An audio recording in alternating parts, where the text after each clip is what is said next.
6 de la mañana, 44 minutos, sobre el panorama económico del Ecuador a nivel internacional.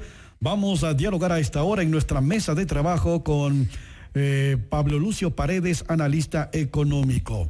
Buenos días y bienvenido, Pablo Lucio.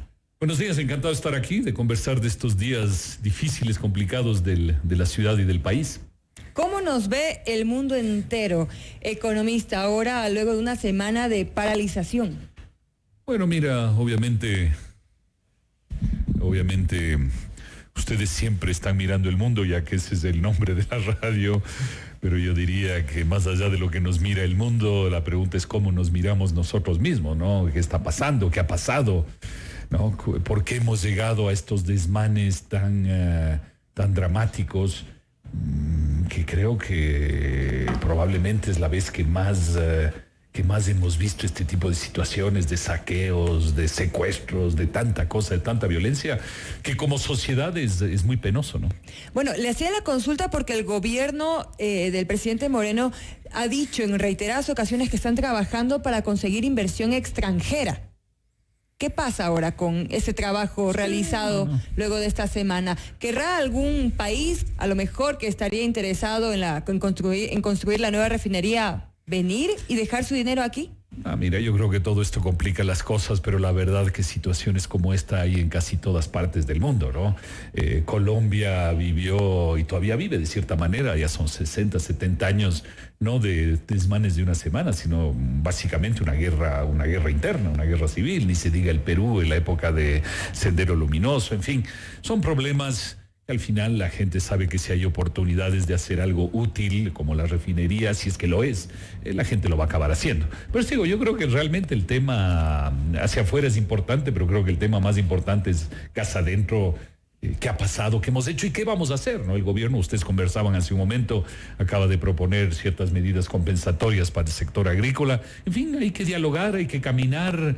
No es fácil decir las cosas desde esta mesa, es fácil estar metido donde las papas queman, es mucho más difícil. Pero digamos, hay que dialogar sensatamente, porque tampoco un gobierno puede someterse simplemente a las presiones de las huelgas, etcétera, y cambiar todo, ¿no? Entonces hay que ir caminando, ¿no? ¿Cree usted entonces que no nos afecta? Conversaba el día de ayer con colegas de Univisión en Estados Unidos y lo que me decían es: el Ecuador está de cabeza. ¿Cree que esa imagen no nos afecta? No, sí nos afecta. Lo que te quiero decir es que creo que internamente los temas son mucho más duros, hay que resolverlos, hay que caminar.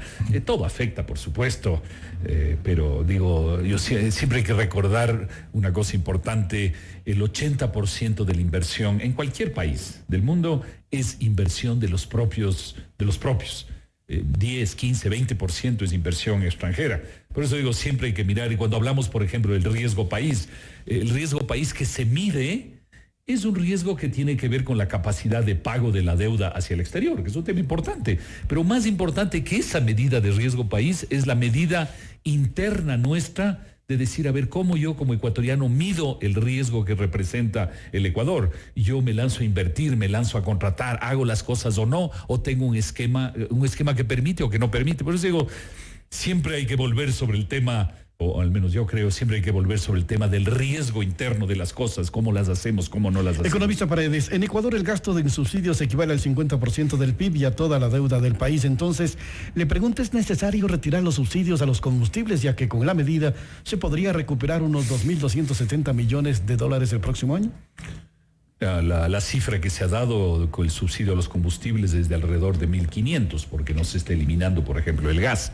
Es una cifra muy importante, pero sobre todo lo que hay que estar conscientes es que hay subsidios buenos y hay subsidios malos, no hay mucho misterio.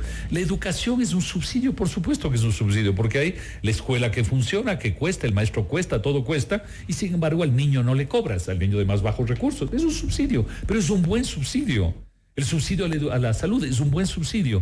El subsidio a los combustibles es un mal subsidio, porque se desperdicia de mil maneras. Hay una parte que se va vía contrabando, hay una parte que se va vía corrupción, hay una parte que se va a la gente de más altos recursos que no tiene por qué recibir subsidio de los demás. Como alguien me comentaba el día de ayer, aquí abajo, en la ¿cómo se llama lo que hubo ayer aquí? ¿En la marcha pacífica? Es de marcha pacífica, es la palabra. La marcha pacífica aquí al lado de ustedes. Alguien me decía, mira, uno de los que se ha beneficiado con el subsidio a los combustibles ecuatorianos son los narcos y las FARC. Porque obviamente han podido abastecerse de combustible barato en el Ecuador. Desperdiciamos el combustible. En fin, si tú haces la suma de todas esas cosas, realmente hay un muy mal uso del combustible, ¿no? Entonces, es un mal subsidio que es correcto eliminar, ¿no? Esa es la razón de fondo, no es que uno dice vamos a eliminar porque sí, sino hay una razón de fondo, es un mal subsidio. Pero ¿qué pasa con aquellas personas de escasos recursos que se benefician de ese subsidio de los combustibles de la gasolina y que lo utilizan para su trabajo diario y que al elevarse el precio de la gasolina y no tener mayor ingreso porque hay desempleo, porque no suben los salarios, terminan pagando más y el dinero no alcanza? Hay familias de 5 o 6 personas que no pueden darse el lujo de pagar un precio más alto de la gasolina porque simplemente no les alcanza. No, por supuesto es complicado y eso se aplica a cualquier factor de la economía, ¿no? Esas personas también utilizan productos y uno dice, ay, ¿por qué esos productos son más caros? Obviamente, siempre hay una afectación, pero ahí yo te diría dos cosas. La primera, que a mí me hubiera parecido muy sensato que el gobierno mantuviera el precio del diésel, digamos, para el transporte público de personas. No me refiero al transporte de camiones, que son empresas, etcétera, sino al transporte público de personas, de pasajeros. Me hubiera parecido muy sensato que ya lo anuncie dentro del plan, no que eventualmente venga después porque la gente se enoja, sino que se lo hubiera hecho antes. Me hubiera parecido muy sensato. Y creo, como se conversó ayer en esta junta cívica que se formó el día de ayer, que debería haber alguna compensación en salarios o algo para las empresas, para la gente. Entonces yo creo que son cosas que se tienen que ir dando unas con otras, pero creo que la filosofía general es la correcta, ¿no?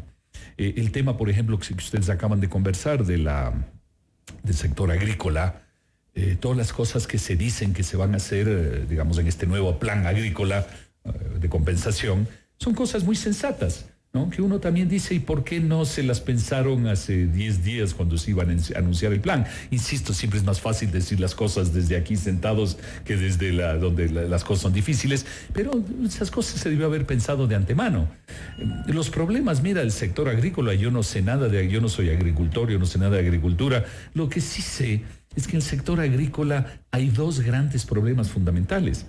El uno es el gran riesgo que hay por los cambios climáticos, por las heladas, por otra que no llueve, en fin. Hay un gran riesgo que no existe en otro tipo de actividades. Si tú estás en una fábrica, el riesgo es mínimo frente al clima, ¿no? Entonces ese es un gran problema del sector agrícola. Y el otro gran problema del sector agrícola es la que alguna vez alguien resumía en una frase que creo que es muy buena, es que el agricultor pequeño, el campesino pobre, vende sus productos muy barato y recibe cosas muy caras, porque él está en el mal lugar de la cadena productiva, ¿no? Entonces él vende productos de poco valor, con poca tecnología, etcétera, y los vende baratito, entonces no recibe mucho. Pero cuando él sale a comprar cosas, las cosas le son mucho más caras. Ese es el problema fundamental del sector agrícola. Y hablando también de otro de los efectos del alza de los combustibles, también es el aumento del precio del pasaje. Ya aquí en la capital se fijó en 35 centavos. Y aunque parecería muy poco, hay personas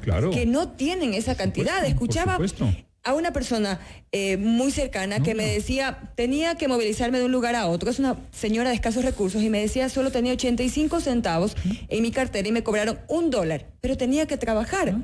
Tenía dos opciones. Una, regresarse caminando a su hogar porque no podía pagar $1 para las personas que estaban movilizándose. Y otra es aceptar la ayuda de una vecina y dormir en el piso para no tener que movilizarse. O tener que caminar larguísimo. ¿Sí? O tener que caminar una distancia muy larga. 35 centavos para ciertas personas es demasiado dinero también. Estoy de acuerdo, por eso te decía antes que a mí sí me hubiera parecido lógico que se mantenga el precio, básicamente el diésel, porque creo que una buena parte de las unidades son diésel. Tampoco soy especialista en buses, pero me imagino que una parte son en diésel. Que se hubiera mantenido, por ejemplo, el precio del diésel para las unidades de transporte de personas. Y no creo que en la práctica sea un tema demasiado complicado. Hay tecnología y una cantidad de mecanismos que deben permitir hacerlo. Pero bueno, yo estoy de acuerdo contigo. Obviamente para la gente es un impacto fuerte en ciertos aspectos, ¿no? Pero también hay que estar pensando que para esa misma gente, sin darnos cuenta, indirectamente, regalar la plata de la gasolina acaba afectando a toda la sociedad, incluyendo a la gente más pobre. Economista Paredes, la economía de Ecuador atraviesa por dos problemas importantes: el bajo nivel de reserva nacional y la inestabilidad del precio del petróleo. ¿Esto no permitirá cumplir con lo acordado con el Fondo Monetario Internacional? Mira, los problemas más importantes que tiene el Ecuador, digamos, mirando la estructura general de la economía, son, yo diría, 3 o 4 temas que son importantes. El primero es el bajo crecimiento económico que tenemos. Vamos a crecer alrededor del 0%. Obviamente, cuando la economía crece poco, genera más desempleo. Entonces, ese es un problema grave de la economía ecuatoriana. Pero, ojo, no se lo puede resolver de manera mágica, ¿no? Porque alguien podría decir, bueno, pero es cuestión de endeudarse más, de seguir haciendo eso, y la economía crece, claro, igual que la economía personal. Si tú mañana le giras el doble a tu tarjeta de crédito, es obvio que tu economía personal va a mejorar. Sí, pero está mejorando de una manera que no se puede mantener. Entonces tiene que haber crecimiento, pero crecimiento sostenible. Ese es un primer problema. Segundo problema, el tema fiscal. Hay que poner orden en las cuentas fiscales, y no solo en el tema de ingresos, que ahora el gobierno va a recibir más plata, sino en el tema de gastos improductivos que tiene el Estado. Toda actividad que hace el Estado que no es útil para la sociedad es un efecto negativo sobre el conjunto de los ecuatorianos. Entonces tiene que haber un ajuste del gasto improductivo del Estado. Entonces, segundo tema, fiscal. Tercer tema, la apertura al mundo. El Ecuador tiene altos aranceles, tiene el ISD, tiene una cantidad de problemas en sus relaciones con el exterior. Y el tercero, que es un problema más general, digamos así, que es lo que hablábamos al principio, que es el tema, llamémosle así, de la desconfianza, del riesgo, ¿no? Entonces eso, y dentro de la competitividad obviamente está el tema del mercado laboral, que es un tema muy, muy importante. Esos son los problemas que tiene la economía ecuatoriana, y veo que ayer el gobierno ya se reunió de una u otra manera, no sé cómo, con los sindicatos. Y obviamente lo que los sindicatos están presionando es para que no haya la reforma del mercado laboral. El mercado laboral ecuatoriano necesita reformas al menos medianas, si no perfectas, porque es difícil en la vida, pero al menos reformas medianas. Y eso es muy importante. ¿Qué piensa usted de una de las propuestas que hizo el prefecto Yacu Pérez? Él ha dicho en varias ocasiones, ¿por qué no se baja el salario al 50%, el presidente, vicepresidente, ministros, gobernadores, prefectos y asambleístas? ¿Por qué no bajan su salario al 50% para ese dinero poder utilizarlo en obras, en temas que las personas de menos recursos necesiten? ¿Es viable esa opción? Pues, viable, por supuesto que es viable. También se les puede no pagar nada. Sí. Claro, porque se supone que la política es para servir, entre comillas. No, pero estoy bromeando con eso, que no se les puede pagar nada. También la gente pero trabaja y tiene que ganar algo. Pero que ganen el 50%. Sí, está bien, pero y está bien, se lo puede hacer, pero no vamos a creer que porque se hace eso, se resuelven los problemas del Ecuador. Usted haga cuentas de eso y el monto al que se llega, que es, si se lo hace está bien, pero es un monto que no resuelve los problemas. Es ese tipo de cosas, igual que la gente dice, no hagamos nada, pero recuperemos el dinero de la corrupción. Sí, por supuesto que hay que recuperarlo. Ahora, los que dicen eso, vayan a ver si se puede recuperar en 1 año, en 2 años, dentro de por supuesto que hay que hacerlo. Son medidas que se anuncian, que se dicen están bien, pero no resuelven los problemas. Al prefecto Yacu habría que también hacerle la pregunta si él no cree que permitir de una manera más sensata y de calidad la minería en el Ecuador no es también un elemento que genera trabajo, recursos, etcétera, al país. Y él es de las personas que más se opone a eso. Eso es bastante más importante que el tema de bajar los sueldos. Igual que otro tema que no se ha tratado en estos tiempos. Si se hace 2 o 3 reformas a la ley de hidrocarburos, se lograría producir mucho más petróleo y se lograría tener más ingresos, sin afectar más al medio ambiente. Entonces, eso también son elementos que hay que ir reflexionando, pero gente como Yacu se opone a todo eso, ¿no? Economista, para cerrar, le pido una respuesta muy, muy cortita. Sí, disculpa que he estado muy largo, sí. Porque ya me están diciendo que tengo poco tiempo. Hablemos sobre las pérdidas. ¿Cómo afecta estas pérdidas del paro? El ministro de Producción, ha dicho que 70 millones diarios nos cuesta al Ecuador. ¿Cuál será la afectación ya la próxima semana, el siguiente mes? Yo creo que no hace falta hacer cuentas para saberlo. No sé cuál es la cuenta exacta, pero Mira, todos estamos conscientes de eso. Gente que quiere ir a trabajar y no puede trabajar. Empresas que quieren trabajar y solo trabajan a medias o no pueden trabajar. O sea, en el campo, las invasiones que ha habido en el campo y destrucción de producción, todo eso es extremadamente grave. Y hay una cosa que es más grave a largo plazo, que ojalá después de que esto se resuelva, no queden heridas abiertas entre ecuatorianos. Ese es un tema a la larga mucho más grave que si pudimos trabajar un día más o un día menos. Ojalá eso no quede y volvamos a lo que es el Ecuador, que es un país pacífico. Agradecemos al economista Pablo Lucio Paredes por habernos acompañado esta mañana a analizar este tema tan importante para el país. Gracias por habernos acompañado. A ustedes, muchas gracias.